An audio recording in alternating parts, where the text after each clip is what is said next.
제3장 마귀론. 이번 과에서는 마귀론에 관해서 공부하도록 하겠다. 우리는 먼저 사탄에 대해서 살펴볼 것이며 그 다음에 마귀들, devils 혹은 demons에 대해서 살펴볼 것이고 마지막으로 하나님의 말씀과 그리스도인들에 대한 마귀의 공격을 살펴볼 것이다. 우리가 공부하고자 하는 내용에는 많은 반론들이 도사리고 있다. 나는 반대 세력들이 얼마나 강력하게 반대하는지 모른다.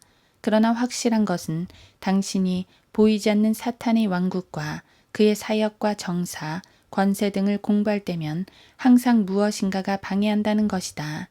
마귀는 당신이 마귀론에 대해서 공부할 때 내적으로나 외적으로나 항상 혼란스럽게 한다. 나는 당신이 이 문제에 있어서 얼마나 혼란스럽게 될는지 말할 수 없지만 확실한 것은 이 세상의 보이지 않는 이러한 악한 세력들은 자신들의 정체가 폭로되는 것을 결코 원하지 않는다는 것이다.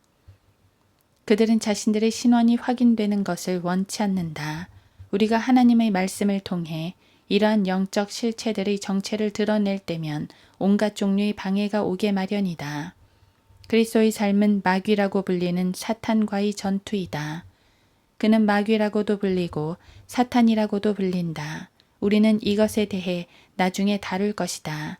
인간이 타락함으로 말미암아 인간은 마귀의 소유와 그의 저당물이 되었다. 마귀는 이 세상의 영향력을 행사하는 이 세상의 신이라고도 불리며 주 예수 그리스도께서도 누가복음 4장에서 이러한 사실을 확인해 주셨고 주님은 마귀에게 경배를 거부함으로써 이 세상의 왕국들을 상속받기를 거절하셨다. 이 세상의 왕국들은 주님의 재림 전까지는 사탄에게 속해 있다. 그런 면에서 보자면 우리는 모두 같은 운명에 처해 있는 것이다. 하나님의 은혜가 아니었다면 우리는 모두 이 생에서는 마귀에게 종노릇하다가 죽은 후 지옥불 속으로 떨어지게 될 뻔했다. 우리가 주 예수 그리스도를 우리의 구주로 영접하는 순간 우리와 사탄과의 관계는 깨지게 된다. 그러나 사탄은 결코 포기하지 않는다. 그는 계속해서 우리를 지배하려고 달려들 것이다. 나는 어떤 구식 설교자가 이 사실을 명확하게 말하는 것을 들은 적이 있다. 많은 경우에 있어서 비록 교육받지는 못했지만 하나님의 말씀을 믿는 구식 설교자들이 지금 이 시대의 교육받고 자신들이 성경보다 훨씬 똑똑하다고 믿는 학자들보다 무엇인가를 훨씬 더 정확히 알고 있다.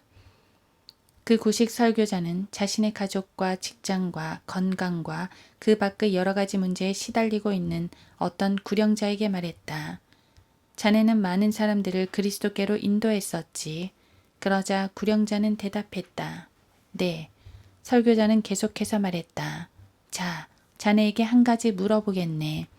만약 어떤 사람이 자네의 집에 침입을 해서 자네의 눈앞에서 자녀의 자녀 중 한 아이를 유괴해 간다면 자네는 그 사람에 대해서 좋은 감정을 가지고 있겠는가?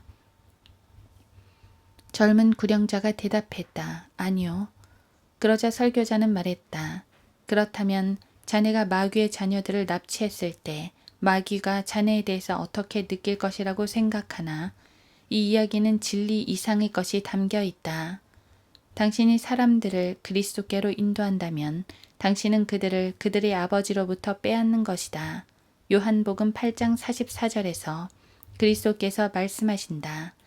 너희는 너희 아비 마귀에게서 나와서 너희 아비의 정욕을 행하고자 하는도다. 자, 당신이 그 아버지로부터 아이를 빼앗아 다른 아버지에게 준다면 당신에게는 문제가 생길 것이다. 성경은 우리에게 사탄에게 저항하라고 하며 그와 싸워서 우리의 삶의 그 어떤 부분에도 개입하지 못하도록 하라고 한다. 성경은 야고보서 4장 7절에서 마귀를 대적하라. 그리하면 그가 너희로부터 도망하리라고 한다. 또 성경은 그러므로 너희는 하나님의 전신 갑옷을 입으라. 이는 너희가 악한 날에 저항할 수 있으며 또 모든 일을 다 이루기까지 서 있게 하기 위함이라. 에베소서 6장 13절 라고 말하고 있다.